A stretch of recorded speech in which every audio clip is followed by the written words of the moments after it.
Friends, मैं हूं आपके सामने गौरव मिगलानी। हमारा चैप्टर कंटिन्यू चल रहा है कैश बुक का। तो अब हम प्रैक्टिकल क्वेश्चन एक और डिस्कस करने जा रहे हैं, that is triple column cash book को लेकर। तो जो क्वेश्चन अब आपको स्क्रीन पर नजर में आ रहा है वही स्टेटमेंट मैंने अपने मोबाइल में भी रखी हुई है। तो स्टेटमेंट में देखिए ध्यान से। फर्स्ट स्टेटमेंट में हमको कहा गया है कि अप्रैल 1 को हमने अपना बिजनेस स्टार्ट किया है कैश से। तो कैश से बिजनेस स्टार्ट किया है तो डेफिनेटली आप कैश के कॉलम के अंदर 2,50,000 लिख दीजिए। और स्टार्टिंग की ट्रांजैक्शन, क्योंकि अभी हमने बिजनेस स्टार्ट किया है तो इसको हम क्या लिखेंगे, कैपिटल अकाउंट। तो ये ट्रांजैक्शन है हमारे पास 2014 अप्रैल 1। आपको याद होगा जब हम जर्नल का चैप्टर डिस्कस कर रहे थे तो जब भी कोई बिजनेसमैन बिजनेस स्टार्ट करता है तो हम क्या लिखते हैं, cash account debit to capital account. अगर वो पेमेंट बैंक में कर देता है तो क्या लिखते हैं, bank account debit to capital account. अब क्योंकि बिजनेस हमारा अभी स्टार्ट हुआ है तो हमने क्या लिख दिया, टू कैपिटल अकाउंट कैश। अगर हमारा बिजनेस पीछे से कंटिन्यू चलता हुआ आ रहा होता तो मान लीजिए हमारे पास कैश या बैंक बैलेंस रखा हुआ होता पहले से, तो हम क्या लिख देते हैं यहाँ पे, टू बैलेंस बीडी लिख देते। पर क्योंकि हमारा बिजनेस अभी स्टार्ट हुआ है तो हमने यहाँ पर अभी इसको कैपिटल ही लिख दिया। आगे देखिए, डिपॉजिटेड इनटू द बैंक, मैंने बैंक के अंदर पैसा जमा कराया है। क्योंकि 2.5 लाख रुपए आप कैश में लेकर आए हो, 2.5 लाख रुपए में से क्या कीजिए, 20,000 रुपए आप बैंक में डिपॉजिट करा दीजिए। तो यहां पर आप लिख दीजिए 20,000, बैंक का कॉलम इंक्रीज हो गया। ये बैंक में जो पैसा आया है कहां से आया है, कैश में आया है। बैंक में जो पैसा आया है कहां से आया है, कैश आपने बैंक में डिपॉजिट कराया है। अब आप सोच के देखो, आपके पास 2.5 लाख थे, 2.5 लाख रुपए में से 20,000 तो आपके बैंक में चले गए। क्या आपने कैश का कॉलम कम किया, नहीं, आप कैश का कॉलम यहाँ पे कम कर दो। तो कैश के कॉलम में पैसा आना, कैश का पैसा जाना, ये पैसा कहाँ गया है, बैंक में। आप इसको लिख दीजिए बाय बैंक अकाउंट। ये ट्रांजैक्शन हो गई कॉन्ट्रा ट्रांजैक्शन। एक ऐसी ट्रांजैक्शन जिसकी वजह से हमारा बैंक बैलेंस इंक्रीज हो गया और कैश बैलेंस डिक्रीज हो गया, दैट इज कॉन्ट्रा ट्रांजैक्शन। मैंने आपको इसी वीडियो के डिस्क्रिप्शन बॉक्स में कैश बुक की कंप्लीट प्लेलिस्ट का लिंक दिया हुआ है। जैसे ही आप उस पर क्लिक करेंगे आपको पर्टिकुलर टॉपिक्स की वीडियोस मिल जाएंगी। क्योंकि कॉन्ट्रा एंट्रीज क्या होती हैं, कैसे रिकॉर्ड करते हैं, क्यों करते हैं, ये सी वर्ड क्यों लिखते हैं, उन वीडियोस के अंदर मैंने एक्सप्लेन किया हुआ है। तो आप कॉन्ट्रा एंट्रीज की वीडियो देख सकते हैं। नेक्स्ट ट्रांजेक्शन देखिए, दैट इज अप्रैल 4। अप्रैल 4 को हमने गुड्स खरीदी हैं कैश में। तो परचेज किया आपने, मतलब यहां लिख दीजिए बाय परचेज अकाउंट। डेट क्या है, जो भी डेट है आप साथ साथ मेंशन करते रहना। गुड्स अपने परचेज की हैं 40,000 की कैश में, तो आपका कैश कम हो जाएगा। यहां लिख दीजिए by purchase account, date, amount. आगे देखिए, आपने गुड्स परचेज की है और आपने पेमेंट कैसे की है, चेक से की है। अप्रैल 6 को, अप्रैल 6 को आपने गुड्स फॉर परचेज की हैं, ठीक है। तो यहां पर बाय परचेजेस अकाउंट लिख दीजिए। और पेमेंट आपकी कहां से जा रही है, चेक से जा रही है, तो आपका बैंक बैलेंस कम हो जाएगा। बाय परचेजेस अकाउंट, पेमेंट अगर कैश से करते तो कैश, चेक से करोगे तो बैंक बैलेंस आपका कम। आगे देखिए ध्यान से, हमने बैंक से अमाउंट विड्रॉ किया है, सॉरी पहले अप्रैल 7 देखते हैं। अप्रैल 7 को हमने अपनी ही एक्सेप्टेंस को ऑनर्ड किया है चेक से।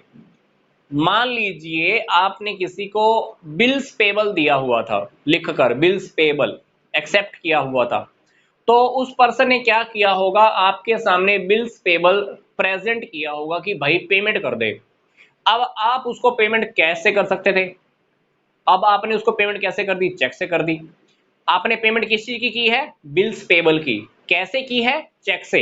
तो अप्रैल 7 को आपने बिल्स पेबल को एक्सेप्ट करके उसका ऑनर किया है और आपने चेक से पेमेंट की है। कितने का था ये, 35,500 का। तो आप यहां लिख दीजिए, that is a very simple transaction. ध्यान से देखना, बिल्स पेबल की आपने पेमेंट की है, ठीक है, तो आप इसको लिख सकते हो। पेमेंट अगर आप चेक से करोगे तो चेक से, अदरवाइज कैश में करते तो कैश में भी लिख देते हैं। आगे देखिए, नेक्स्ट ट्रांजेक्शन है अप्रैल 8 को। बैंक से हमने विड्रॉ किया है एक कंप्यूटर खरीदने के लिए, वो भी पर्सनल पर्पस के लिए। पर्सनल पर्पस के लिए हमने बैंक से पैसा निकाला है। तो यहां पर आप क्या लिखोगे, बाय ड्रॉइंग अकाउंट। अमाउंट आप बैंक के कॉलम में लिख दीजिए, बाय ड्रॉइंग अकाउंट। जो डेट है यहां लिख दीजिए, क्योंकि आपने कंप्यूटर ऑफिस के लिए नहीं खरीदा, ऑफिस के लिए खरीदा होता तो मैटर अलग था, यहाँ पर ड्राइंग का मैटर है, इसलिए यहाँ पर ड्राइंग लिख देना। ड्राइंग के लिए किया है तो बाय ड्राइंग, ऑफिस के लिए खरीदते तो यहाँ पर क्या लिख देते, बाय कंप्यूटर। आगे देखिए ध्यान से, हमने गुड्स सेल की हैं जिसकी कॉस्टिंग तो थी 9000, उसको मैंने सेल किया है 10000 में, और डिस्काउंट कितना अलाउ किया है 2% का। तो 10,000 की गुड्स के ऊपर अगर आप 2% का डिस्काउंट अलाउ करोगे तो डेफिनेटली डिस्काउंट आपने अलाउ किया है 200 का, और आपके पास पेमेंट आ जाएगी 9800 की। तो यहाँ पे आप लिख दीजिए टू सेल्स अकाउंट। डेट क्या है, डेट है हमारे पास अप्रैल 13 की। डेट जो भी हो आप साथ साथ मेंशन करते रहिएगा। फिर अप्रैल 15 को आपने कोई पर्सनल प्रॉपर्टी सेल की है और उससे जितना भी पैसा आया है वो आपने बिजनेस में इन्वेस्ट कर दिया है। इसका मतलब आपने एडिशनल कैपिटल इंट्रोड्यूस की है। तो यहां पर आप लिख दीजिए टू कैपिटल अकाउंट। तो कितना सेल किया है प्रॉपर्टी आपने, 1,20,000। आपने कोई पर्सनल प्रॉपर्टी मतलब खुद की पर्सनल प्रॉपर्टी आपने सेल की और वो पैसा आपने बिजनेस में लगा दिया, तो क्या लिख सकते थे, cash account debit to capital account. वही तो किया, cash account debit to capital account.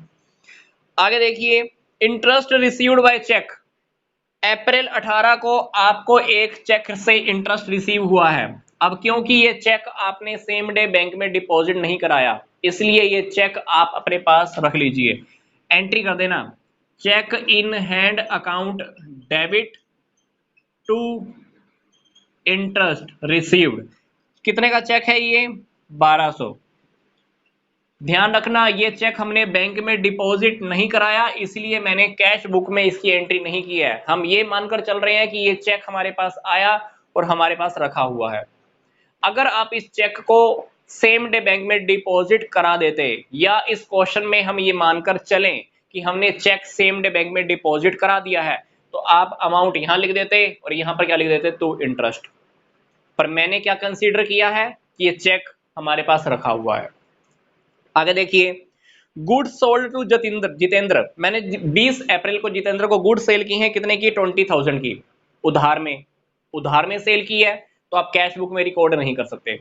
Credit transactions हम कैश बुक में मेंशन नहीं करते हैं, रिकॉर्ड नहीं करते हैं। आगे देखिए, received cheque from Jitendra and discount allowed 1000। अब जितेंद्र से चेक हमने रिसीव किया है 19,000 का और उसको हमने डिस्काउंट भी दिया है 1000 का। अब ये चेक मेंशन नहीं है कि आपने बैंक में डिपॉजिट कराया या नहीं कराया, तो ये चेक आप अपने पास रख लो।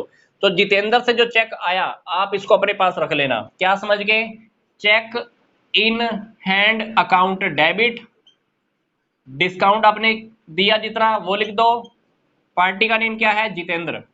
तो 19,000 का आपके पास चेक आया है, 1000 का आपने डिस्काउंट दिया, पार्टी को आप 20,000 रुपए से क्रेडिट कर देना।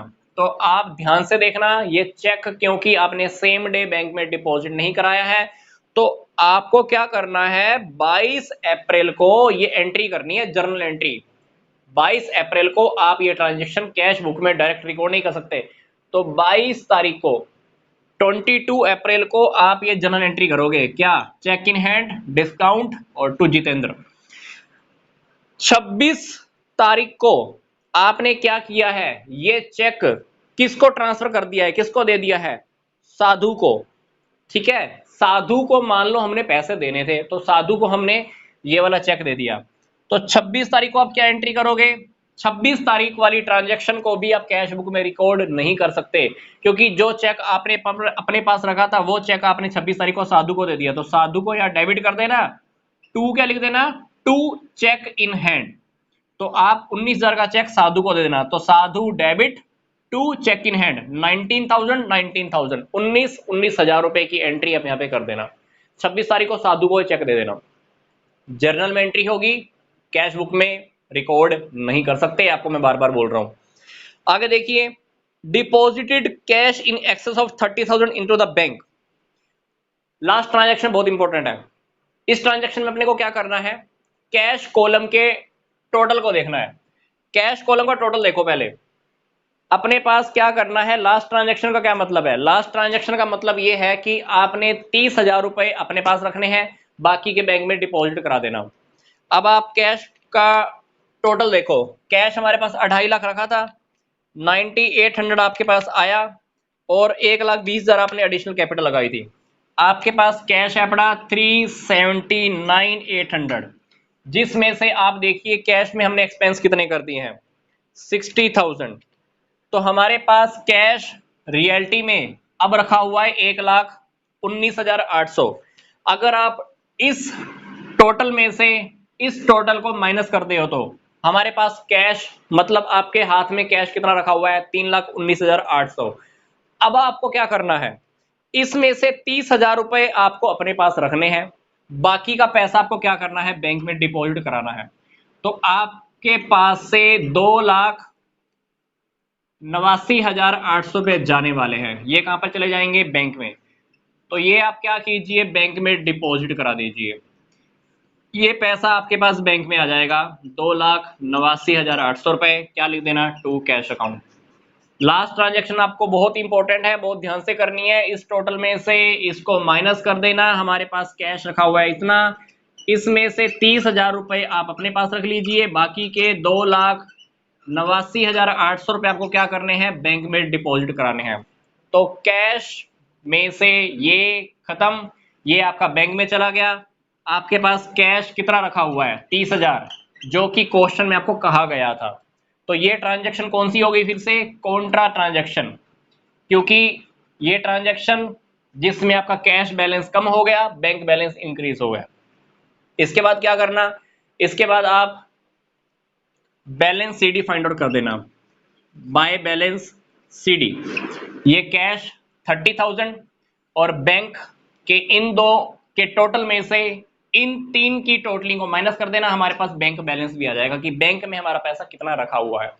तो कैश बुक की टोटलिंग करना मैं ऑलरेडी आपको पीछे वाली वीडियोस में बता चुका हूं। सबसे इंपॉर्टेंट टॉपिक लास्ट में था, क्या आपको चेक करना है कि कैश आपके पास कितना है, उसमें से 30,000 रुपए आप अपने पास रख दीजिए, बाकी का पैसा बैंक में डिपॉजिट करा दीजिए। तो बैंक में डिपॉजिट कराओगे तो क्या होगा, हमारा पैसा कैश में से चला जाएगा, बैंक में आ जाएगा, bank account debit to cash account. यही ट्रांजैक्शन मैंने यहां रिकॉर्ड की। बाकी का अब आपको बैलेंस सीडी फाइंड आउट करना है। बैलेंस सीडी फाइंड आउट करोगे तो कैश तो हमको ऑलरेडी पता ही है 30,000 रह गया, तो बैंक की इस टोटलिंग में से इस टोटलिंग को माइनस कर देना, यहां पर आपका बैंक बैलेंस भी आपको पता लग जाएगा। ये था हमारा लास्ट क्वेश्चन कैश बुक के ट्रिपल कॉलम कैश बुक को लेकर। तो नेक्स्ट वीडियो से अब हम पेटी कैश बुक को भी स्टार्ट करेंगे। तो यहां तक का वीडियो देखने के लिए आपका धन्यवाद।